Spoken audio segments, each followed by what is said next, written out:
think and get the mind straight, to be honest. So that's all I'm going to be doing today, is really sharing sharing myself and my experience as a human to hopefully alleviate any form of personal sabotage that we as humans innately are releasing right now, which is really a really incredible thing because of the evolution that we're going through. However, one side of evolution is some place that you had to leave behind. And today I really want to go into where I've come from, my story, a little bit about me, because I have a pretty fun story, I think. I've really gone and set out after a few goals, and I've been very goal driven my entire life, and for better or for worse, here I am. And so I just want to jump in there. I want to share me, because I've released a lot of the conditioning that's really held back my personal expression, especially around sexuality as a man, and growing up, you know, confused in society and things of this nature. Like, I want to talk about a heap of stuff that is really pivotal for the evolution of the current collective narrative in our consciousness. So with all that being said, my name is Toby. Oh, bumped it. But I go by the name of TOBINI on the internet because it's got a bit of fun to it, to be honest. Nice. All right, let me click there. All right, perfect. And I'm 27 years old. I just turned 27, so I'm going through my Saturn return, which is incredible. 3 years ago, I purchased a piece of rainforest with my beautiful partner Tamsin, and that journey has been completely transformational on so many levels. But let's take a step back. So I grew up in a very small town in Australia, on the beach, coastal dweller, and it was a magical part of my childhood, is explicitly the coastline, the flora, the fauna. My parents were farmers. They had a massive hydroponic tomato farm, as well as blueberries. They grew capsicums, cucumbers. Really sophisticated operation. My dad was incredible. He was an incredible hydroponic grower for tomatoes. And I took a lot of wisdom from that, especially from the automation side of that. Seeing a family business being run at an early age definitely put me into an entrepreneurial mindset. And I was started to hustle, man. As soon as I got on the bus and I could start to like flog off sherbet sticks, I would get my mate Chris Lee to buy me a couple of bucks worth of sherbet sticks, jump on the bus, and then I'd sell them on the next bus to all my the kids that I went to school with. And I was doing that since I was like in year two, literally in year two. I saw my brother doing it too, so he inspired me for sure from, you know, starting to make money. But you know, I was in a family business, so I saw the effects of the finances, and especially when I was growing up, Australia was hit with a lot of droughts, which really affected it. And then there was a number of years there that were financially really hard. And I saw that as a young boy, which gave me a lot of life experience, especially from understanding how business is supposed to run, you know, hearing about tax and all of these things at a young age, where often at school you're not taught about this stuff, and it's only if your parents teach you or you go about yourself. So it was really valuable to see that kind of experience, but it was very isolating in a farm life. I had an older brother, but he moved to boarding school very young, so we didn't spend a lot of time together. So it in effect really felt like I was an only child for most of my years, is because we had a pretty significant age gap of 5 years between us. So yeah, not particularly a lot of common ground from that perspective. But it was a beautiful childhood nonetheless. You know, I'm very grateful for what I had. I was fortunate enough to be a pretty successful athlete. However, that came with its trials and tribulations. I was pretty much forced into this academic and sporting regime, because I showed a lot of great prospect in that area, and my dad was a really good sportsman. And so I started to start athletics and running, and I started very young. Um, was running from ever since I can remember, but started competing very young from 12, and then basically from 14 to like 20, I was running. I was competing at state championships, national championships, winning state championships, at like private school levels and stuff, and then competing at nationals as a schoolboy, placing fourth, and like had some pretty cool experiences through the track and field area. I was fortunate enough to head over to Europe and travel all through Europe as a young boy. I think I was around 16, 17. And raced through Ireland, through the United Kingdom at the Wales National Championships, a few warm-up meets for Diamond League events, which are like the main circuit in Europe for athletics. Had some really, really fun life experiences from that side of things. Definitely allowed me to travel as a young boy. So I was very, very lucky from that perspective, especially from Australia, heading all the way over to the other side of the world. So that gave me a lot of cultural experience. I was always infatuated with the European lifestyle.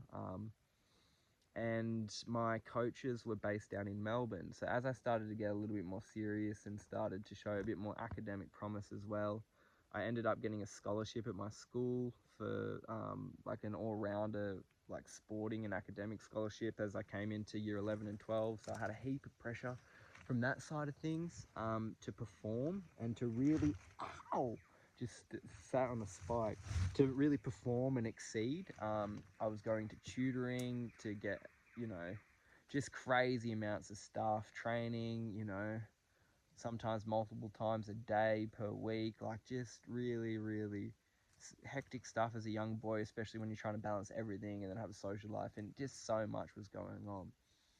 But it was my like ticket away, from this whole lifestyle that felt very um, conditional in certain elements, because the masculine sporting and the academic side of my life and who I am as my existence was celebrated. However, when I allowed my femininity through art and all of these other beautiful aspects that create the entire picture of who I am, I felt that very shunned and shut down in my family household.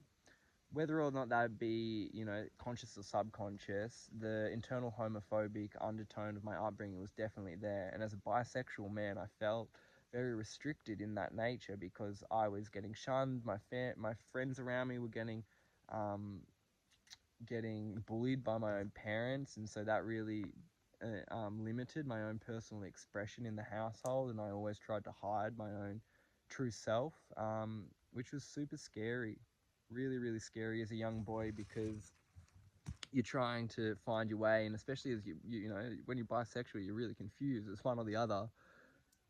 And I was like, what's going on here? I'm a bit like, I have this innate calling towards women, of course, but this element of femininity within my soul is being suppressed, and now I feel really confused, because the innocence of that energy at a young age, when you haven't had any kind of sexual polarity formulate, was very restricting, and the innocence of that was depleted. And as a young boy, I felt like I had to hide. I always tried to shine through, but there was always the element of hiding. And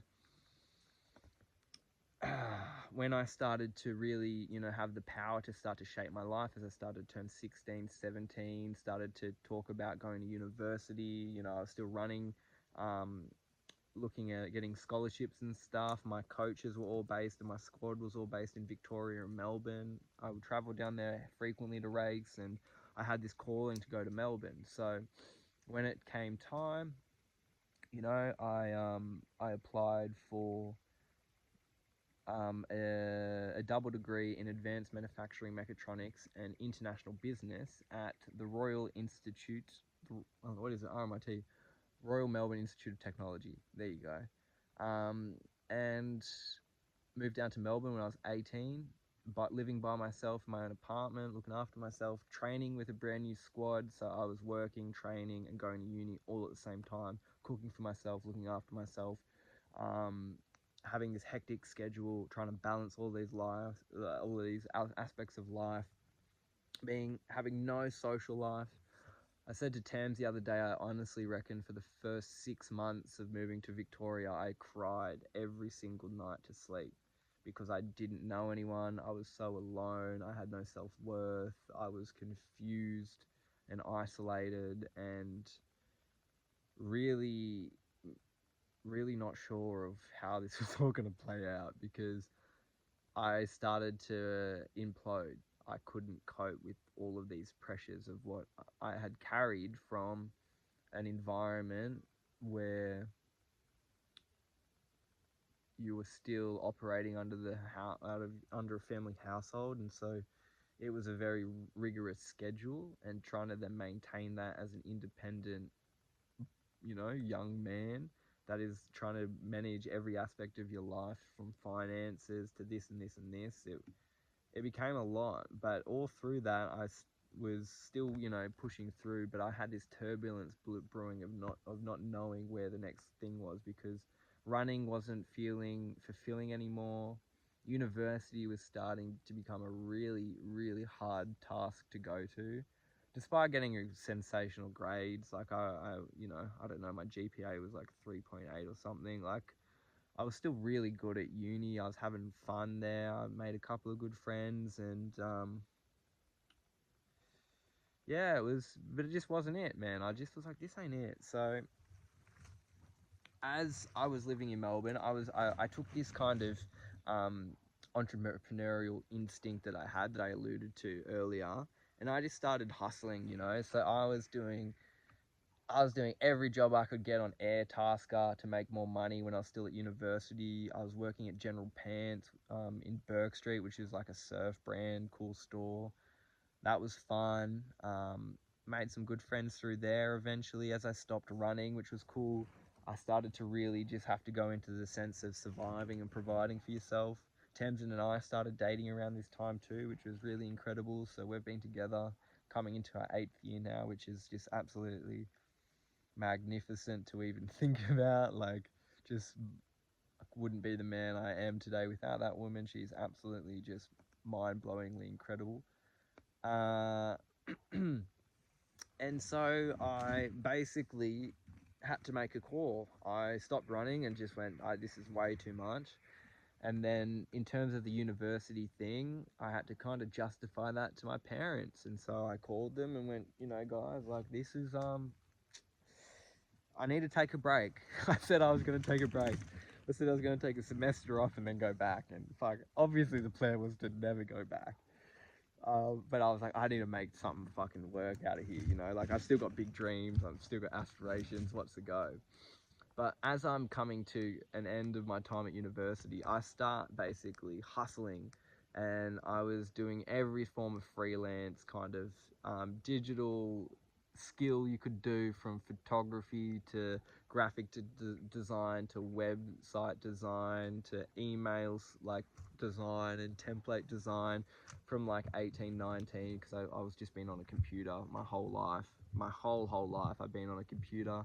I learned how to code from a very young age, on MySpace, doing HTML templates for mates and stuff, and myself, and learning how to write code onto Arduinos and then into major code at university. So I've was transferring this kind of clinical education into something that was just super creative, and I was seeing where I could take all my coding. And so whilst I was doing that, I was also pushing just harder into making stuff, photography, everything I could, painting heaps.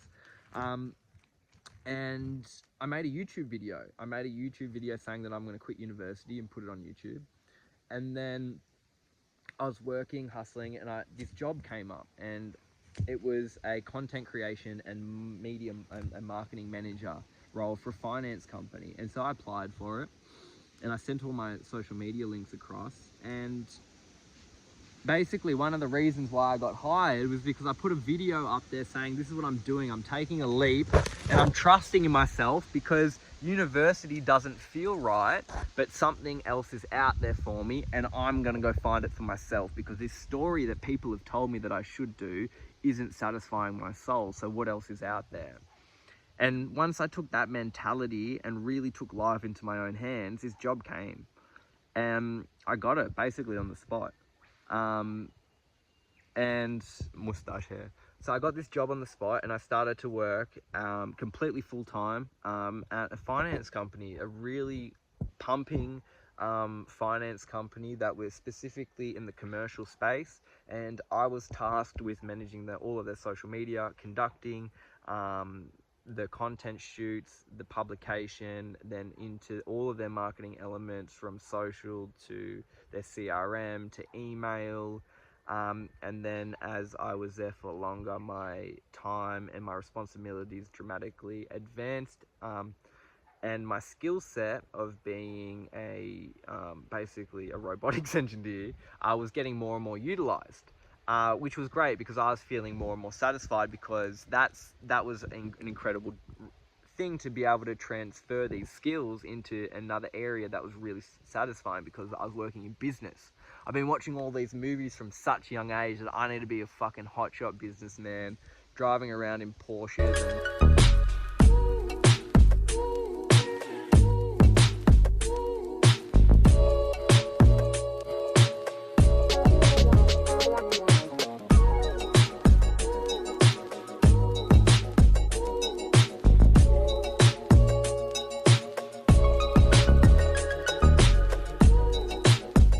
whatever, snorting lines of coke, having fucking, yeah, doing all that.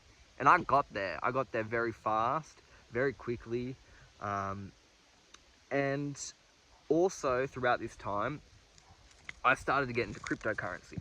Now in 2016, I got into cryptocurrency because I watched my older brother start to buy MDMA on the dark web, and this was when Bitcoin was worth like $200 or something ridiculous. And so I had this really like thirsty drive from a young age to get into cryptocurrency. And so 2017, I can remember I made about $5,000 as a 19-year-old on Digibuy in like one of the first pumps, and I was like, this is sick, man. I'm like, yeah, this is where I'm at. And so that had been something that I'd always been super interested in. And as my like corporate career progressed, I, went through all of everything that I had seen on television. I started to, go after all of the egoic things. And by doing so, I picked up a very nasty cocaine habit. Which is unfortunately a sad truth for a lot of people in finance, which sucks because it's just groomed into it, unfortunately. And you're shown this magical white powder on the TV screens as a young man, and like watching all these movies, watching Wolf of Wall Street when it came out, and thinking that that that was the hot shot, that's what I wanted to be, that's where I needed to be, that's what I wanted to do. And so rather than getting into any form of kind of traditional marketplace, which I just thought was a bit arbitrary, and the fact of tax and these things and complete just surveillance and manipulation in the stock world, I was completely against getting into stocks. So cryptocurrency was something that I was super intrigued in, because the outlaw nature of it just satisfied my soul. So I kept going with that, and that was something that I've always had a massive passion in. Now, move through this and proceed a couple of years, I pick up the title of being a digital lead. So I'm running all the systems, CRMs, APIs, data flow, getting corporate contract signatures, data being sent to banks, inflow, outflow, CRM, like delayed time for marketing emails, sending notification emails to get clients to send documentation, running the whole thing, like doing like all of that stuff, picking up certifications in all of like just all the businessy things that I needed to do at the time. Getting HubSpot certification and Salesforce, just doing all of that stuff, which was an incredible journey in of itself, because I got to see how these massive corps were running and then build to those APIs and those systems, which was epic, a really great life experience.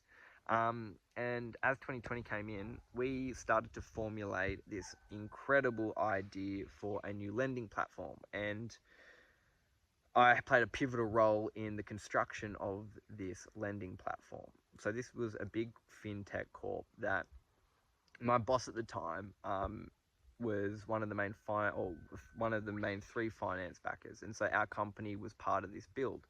But lo and behold, little did I know, all of my intellect and IP was just getting stolen. So much so that I even came up with the name of the company. And when I brought that up in a corporate meeting, I got death stared by all the main stakeholders of like, well, who the fuck's this dude and why is he saying this shit? And this was at a time when they didn't realize probably how big a pivotal role I was going to play in, making this thing come to some form of a company, because their egos couldn't see their limitations. And this is something that I really felt as a young man in business, that because of my age, I was looked down upon and thought that I was naive and thought that I didn't have life experience, thought I couldn't, understand how a business scenario would operate.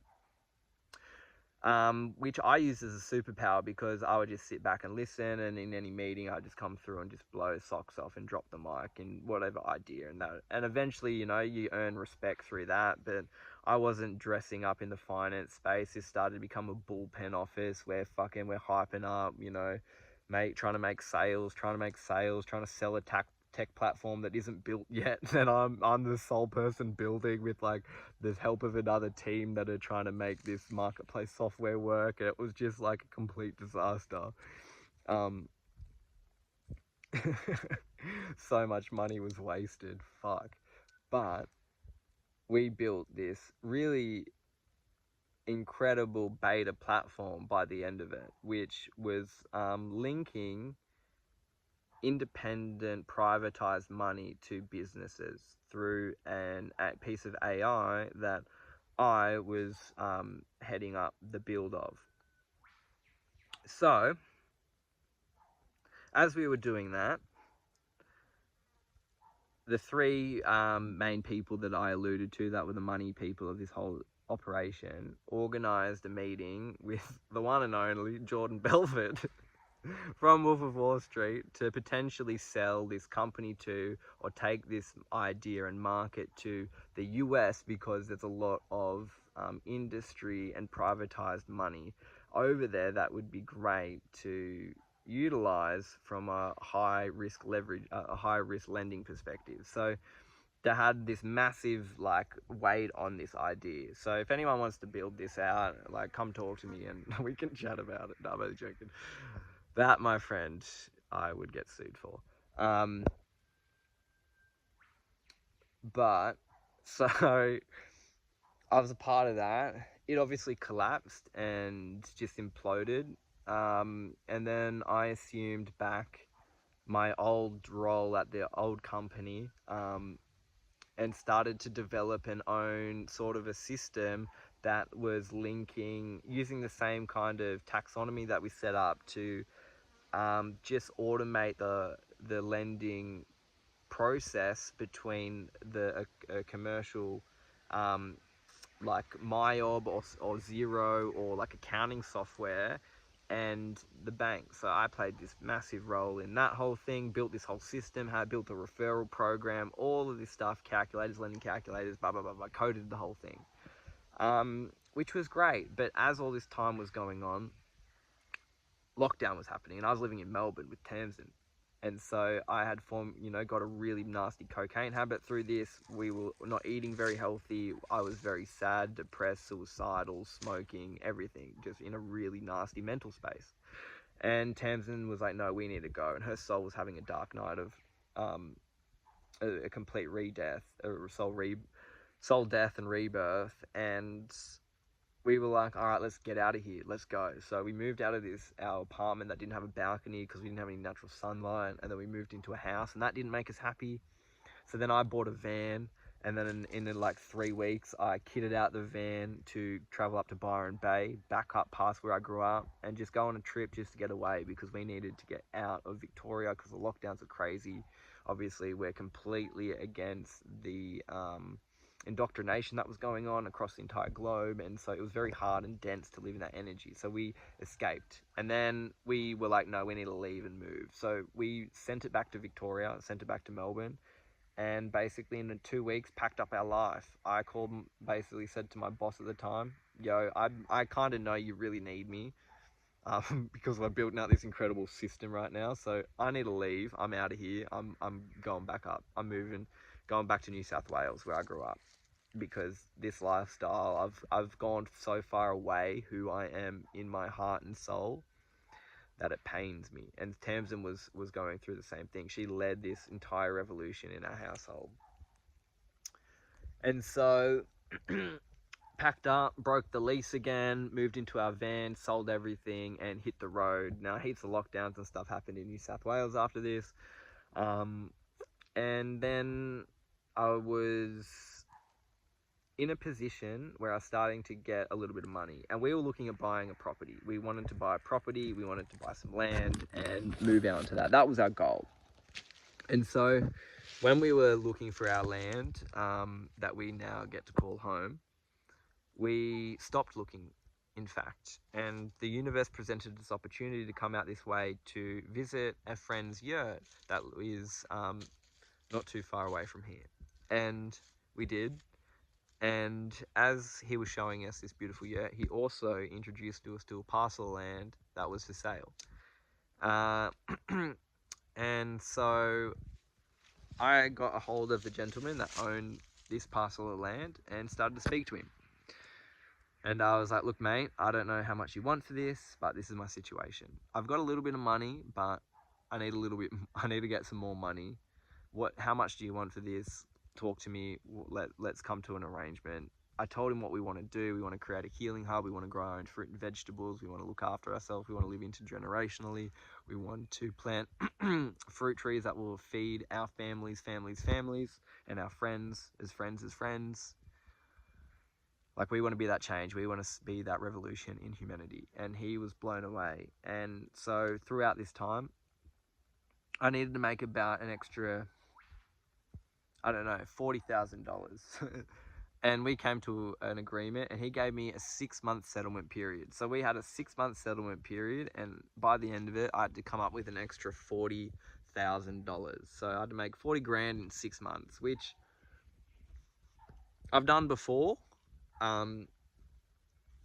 whilst also working a full-time job on top of that to cover your life expenses and everything. So it was a situation, and at this time I was, investing and all these things, and right place, right time. And one morning we were driving up to the property, and I had about, I think, $5,000 worth of Axie Infinity, and Axie went bang and started to pop.